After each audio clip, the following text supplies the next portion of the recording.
Well, hello. It is Tuesday, 12th of May 2026, and I hope you are all well. So, did a little upload last night. Didn't get as much traction as I thought it might do, but hey, it's only a small channel, and it is what it is. So, we just have to keep plodding on and trying to get information out there, I think. So, I'm not a big fan of AI. Not a big fan. But, it's quite a useful tool for some things. When you want to make graphs and data and get it to gather lots of data from maybe even all across the world and find out, how people are getting on, how the governments of the world are getting on. And today, I want to talk about the debt. That debt that we are all told that we had to have 12 or 13 years or whatever it was of austerity under Conservatives in order to drive down. We have to drive down the debt.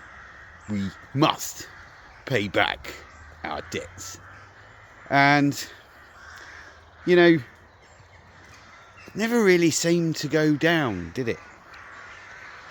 Did you know that the UK government's debt is currently, this year, at £2.9 trillion? £2.9 trillion. And we're not even the worst. We're up there, but we're not the worst. And we all know, or would like to know, who is that debt owed to? Well, there is one family, John, or Red Shield in German, who the debt is owed to. And that is who I just coughed, as I said it, just in case. You can never be too sure, but yes, in essence, they own the central banking system. I shall put a picture up. And, this debt just keeps going up. And inflation makes the debt worse. Although it makes it somewhat easier for the government to make paybacks. So here's a fun little fact for you.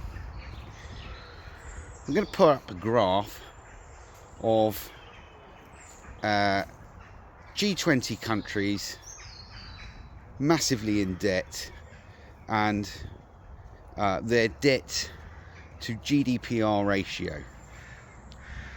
Our current debt to GDPR ratio, and I got this from ChatGPT, is 93.8%. So, to give you an idea of what that means, debt to GDPR, the government currently owes or borrows 93.8% of what the economy actually makes in 1 year.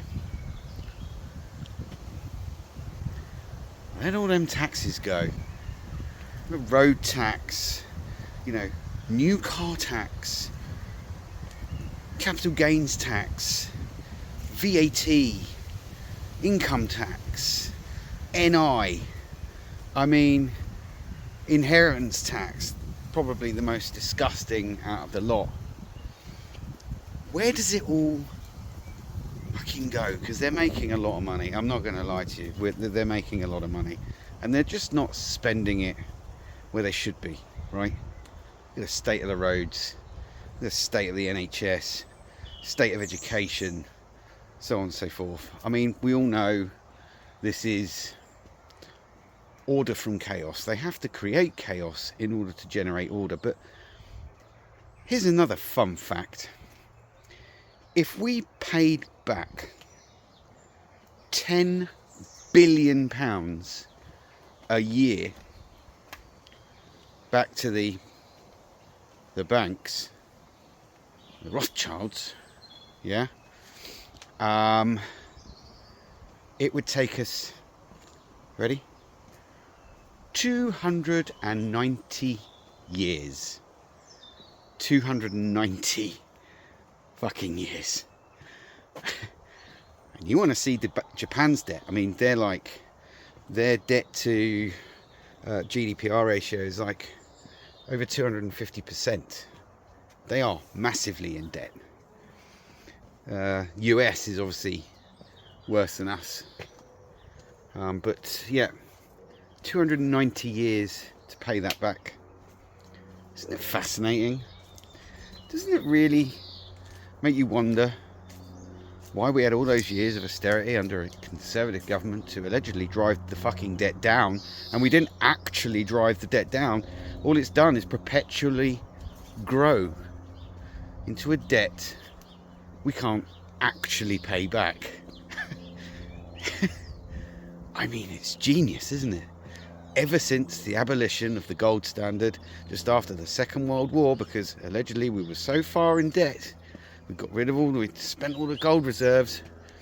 We have to, in order to put money back in people's pockets, we needed to convince the people the best way to get out of this was to abolish the gold standard and bring in, what did they bring in? I think it was VAT. And it'll just still be a temporary thing. Not anything fucking temporary about it, was there? Let me just pause this because there's people. 1 second. I'm back. So, in essence, this debt continuously rises, perpetually increases, and it's a debt that's going to take 290 years. Shut the fuck up. Jesus Christ. 290 years to pay back at £10 billion a year. Now, I don't know what you know about mafia. Gangs, you know. Big. I'm talking about big mafia. If you owe them money, you basically are owned by them. They can ask you to do whatever the fuck they like, and you don't really have a choice because you owe them money. It does ring of something today, doesn't it? Almost mafia bankers who own all the governments of the world, and if the governments don't do what they say, then they get somebody else in by smearing that current leader of said government and getting the next yes man in. Isn't it a fascinating world? And they say that slavery was abolished and it was the British that abolished it. Well, that's kind of bullshit. You know, football players, they can be bought and sold. That's slavery. We, as a population, are debt slaves to the banks via the enslaved government. It's all about enslavement. And the sooner you get your heads around that this debt, we can never ever pay it off. And that's kind of where they're going to take it, the Cantillon moment, where that hockey stick moment in the debt cycle, where they have to go, there is way too much debt. It's going to take us 500 years to pay off this debt. You know, that's when the economy crashes, and this is the moment that they're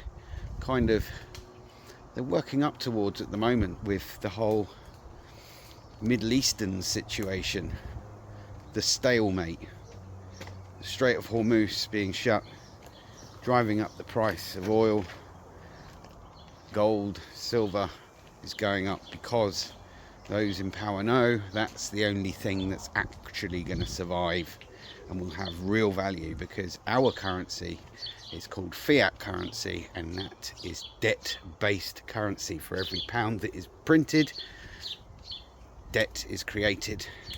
Every time you get a mortgage, you create that money. So I want you to think about that, because debt's not a good thing. It leads to slavery. It leads to the enslavement of people, and what we have is a system that has enslaved its people via the government that the people answer to. And those at the Wiki Echo Foxtrot, the World Economic Forum, are the faces. They are the front face of the bankers that you never see. You're not meant to know who they are, who the debt is owed to, but the bank is nothing but a business, and every fucking business has an owner. Rothschilds are the owners of all the debt. Thanks for watching. I hope you're having a good week. It's Wednesday, tomorrow's hump day, which I learned from an ex-girlfriend.